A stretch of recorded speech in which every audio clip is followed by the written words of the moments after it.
নমস্কার সবাইকে। আমি Payel Chakraborty, government registered nurse under WBNC।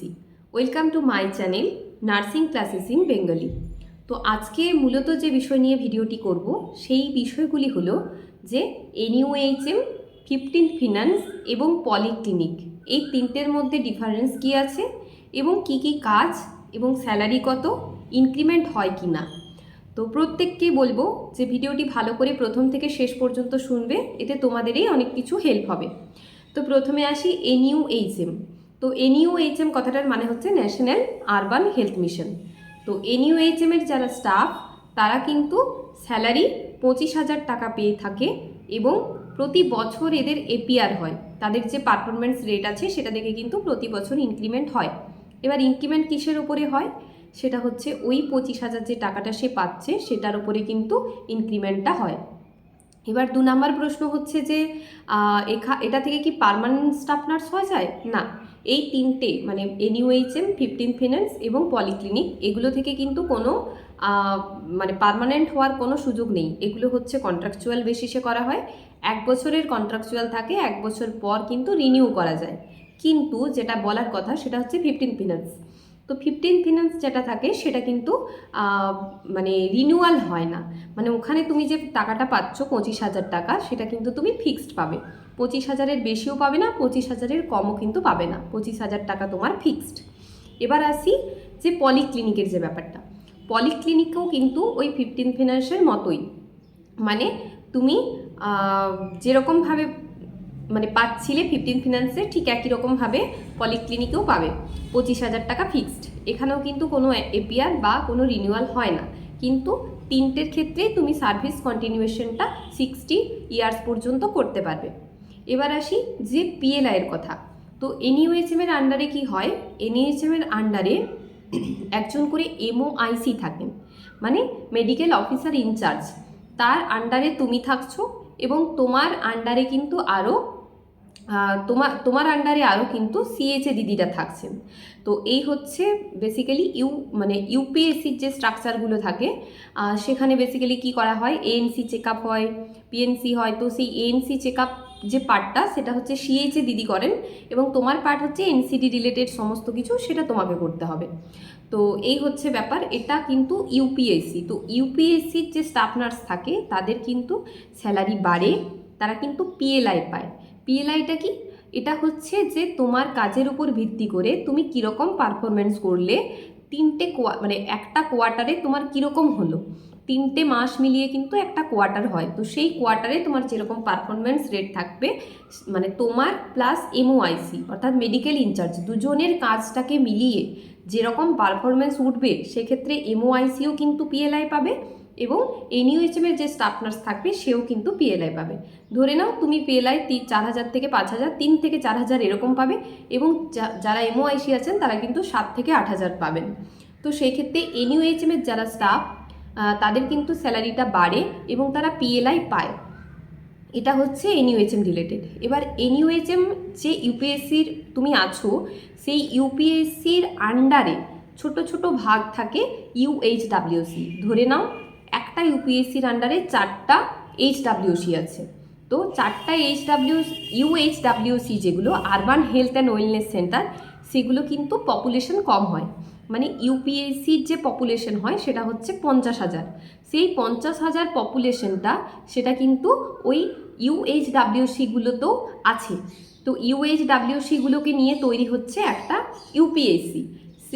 এবার যদি তুমি 15th ফিনান্সের নার্স হও তাহলে কিন্তু তুমি পোস্টেড হবে NUHM এর আন্ডারে, অর্থাৎ UPSCর আন্ডারে যে সমস্ত UHWCগুলো আছে, সেই UHWCগুলোতে তোমাদের কিন্তু পোস্টিং হবে। সেক্ষেত্রে কিন্তু তোমরা কোনো PLI পাবে না, তোমাদের কোনো ইনক্রিমেন্ট হবে না, তোমাদের ফিক্সড স্যালারি ওটাই থাকবে। এবার আসি পলিক্লিনিকের ব্যাপারে। তো পলিক্লিনিকের ক্ষেত্রেও কি হয়? পলিক্লিনিকের ক্ষেত্রেও কিন্তু কোনো রকম স্যালারি বাড়বে না এবং তোমরা PLI কিছু পাবে না। তো তোমাদের UHWC এখানে কিন্তু একজন করে MO থাকেন। NUHM এর আন্ডারে যে সমস্ত UPSC আছে সেখানে কিন্তু একজন করে MOIC থাকেন, বাট UHWCর আন্ডারে যেখানে যেখানে UHWC আছে সেখানে একজন করে MO থাকেন। তো সেখানেও তুমি থাকবে এবং একজন করে এমও থাকবে, এটা হচ্ছে কাজ। এবার আসি পলিক্লিনিকের যে মানে কাজগুলো, সেগুলো কিন্তু পলিক্লিনিকের যে নার্সরা, স্টাফ নার্সরা কিন্তু ইউপিএসসিতে গিয়েই কাজ করে। অর্থাৎ পলিক্লিনিকের আন্ডারে তুমি যদি স্টাফ নার্স পাও, তাহলে কিন্তু তোমাকে সেই ইউপিএসসিতে গিয়েই কিন্তু কাজ করতে হবে। তাহলে বোঝা গেল, একটা ইউপিএসসিতে যদি 50,000 পপুলেশন থাকে, তাহলে সেই ইউপিএসসিটার আন্ডারে 4টা ইউএইচডাব্লিউসি থাকতে পারে, সেখানে তোমাদের পোস্টিং হতে পারে। কিন্তু সেটাই যে ইনক্রিমেন্ট কিন্তু ইউএইচডাব্লিউসি এবং পলিক্লিনিকে হবে না। এবার আসি বেনিফিট। তো অবশ্যই যারা ইউএইচডাব্লিউসি এবং পলিক্লিনিকে কাজ করবে তাদের সেরকম বেনিফিট নেই বললেই চলে, কিন্তু ছুটি ছটাগুলো হচ্ছে একই রকমভাবে। কীরকম থাকে না, বছরে 30টা এএল এবং 14টা সিএল কিন্তু থাকে প্রত্যেকের জন্যই।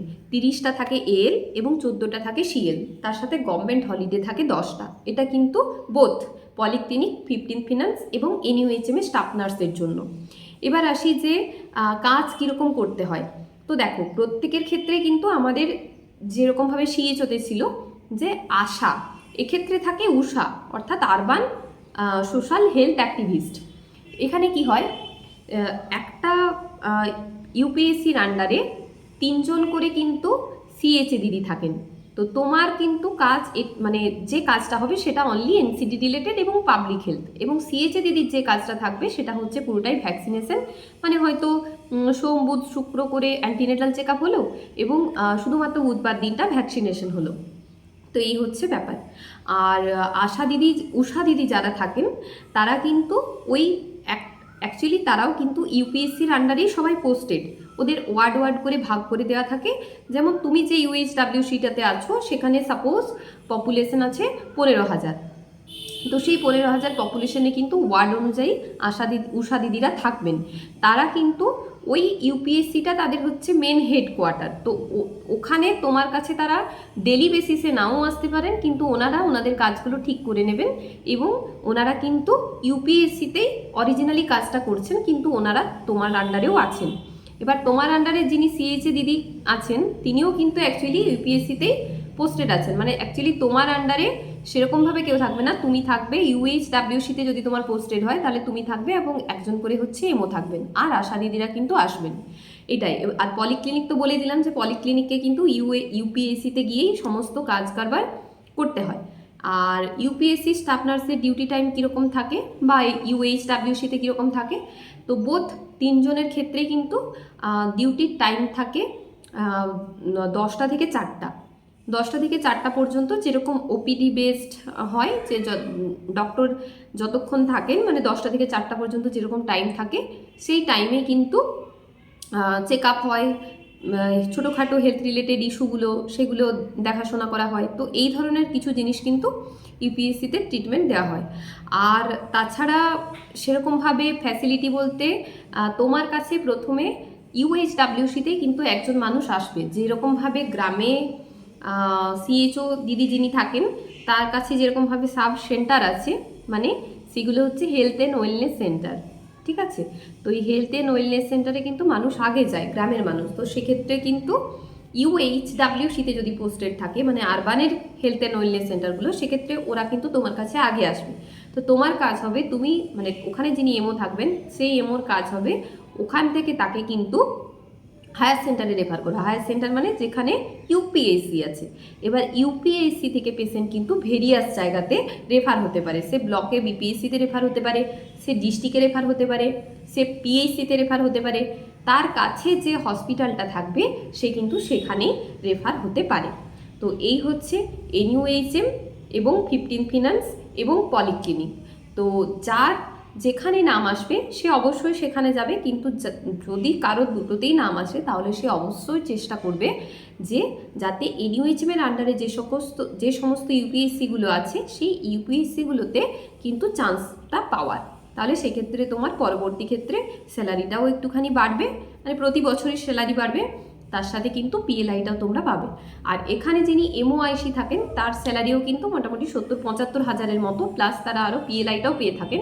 বাট ইউএইচডাব্লিউসিতে যেরকমভাবে এমও থাকেন, শুধুমাত্র এমও, সেক্ষেত্রে কিন্তু ওনারা মানে স্যালারিটা 60 to 65,000-এর মতো পেয়ে থাকেন। কিন্তু এখানে এমওরাও কিন্তু পিএলআই পান না, অতএব সব থেকে ফ্যাসিলিটি বেশি এনইউএইচএমের, কিন্তু সব থেকে কাজ বেশি এনইউএইচএমের আন্ডারে ইউপিএসসিগুলোতে।